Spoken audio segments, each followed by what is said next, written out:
ए बुढी हजुर हेर्ला हो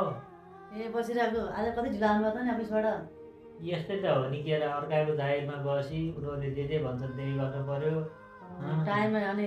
10 बजेदेखि 5 बजीसम्म भन्ने अनि अहिले 10 बजे त राति गर्ने बलटी गरेर आउने श्रीमतीको काम हो र अनि त्यहाँबाट मेरी श्रीमतीले त्यति काम गराइछ भनेर गर्ने अर्काको काममा गएपछि जसेर